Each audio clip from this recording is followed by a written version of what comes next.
Hi hello friends, இன்றைக்கி இந்த வீடியோவில் என்ன பார்க்க போகிறோம்னா, ராதிகா சரத்குமார் வந்து ஒரு மேடையில் என்ன சொல்லியிருக்காங்கன்னா, ஒரு சுவாரஸ்யமான தகவல் பாரதி ராஜா சாரை பற்றி பகிர்ந்துருக்குறாங்க. அந்த சுவாரஸ்யமான தகவலை பற்றி தான் இந்த வீடியோவில் நம்ம டீட்டெயிலாக பார்க்க போகிறோம். வீடியோக்குள்ளே போகிறதுக்கு முன்னாடி நீங்கள் நம்ம சேனலுக்கு புதியவராக இருந்தால் மறக்காமல் நம்ம சேனலில் சப்ஸ்கிரைப் பண்ணிவிடுங்க. மேலும் இந்த மாதிரி வீடியோஸ்க்கு நம்ம சேனலில் மறக்காமல் ஃபாலோ பண்ணிடுங்க. வாங்க வீடியோக்குள்ளே போகலாம்.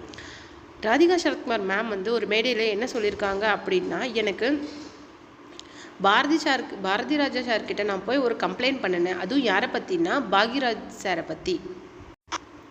ஒரு டைம் நாங்கள் ஷூட்டிங்கில் இருக்கும்போது நான் எல்லா பேப்பர்ஸையும் மனப்பாடம் பண்ணிட்டேன். இவர் அப்போ அசிஸ்டன்ட் டைரக்டராக இருந்தார். அவர் வந்து என்கிட்ட என்ன சொன்னார்னா, நீங்கள் எல்லா டைலாக்ஸையும் மனப்பாடம் பண்ணிட்டீங்களா அப்படின்னு சொல்லிட்டு கேட்டார்.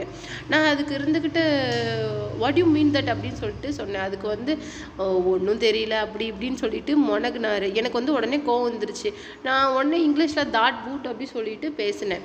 உடனே அவர் இருந்துக்கிட்டு, நீங்கள் எந்த டைலாக்ஸும் நான் மனப்பாடம் பண்ணலாமல் ஷார்ட் ரெடி ஆகிடுச்சு அப்படின்னு சொல்லிட்டு சொன்னார்.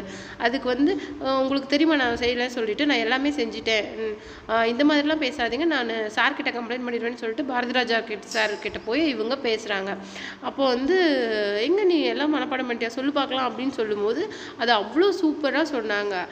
இந்த மாதிரி ஒரு சுவாரஸ்யமான விஷயம் எனக்கும் பாக்யராஜ் சாருக்கும் நடந்தது.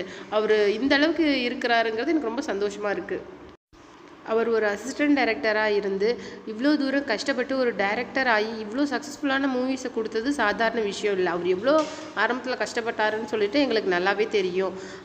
Hope you good luck sir அப்படின்னு சொல்லிட்டு அப்கமிங் மூவிஸுக்கும் அவங்க குட் லக் சொல்லியிருக்காங்க.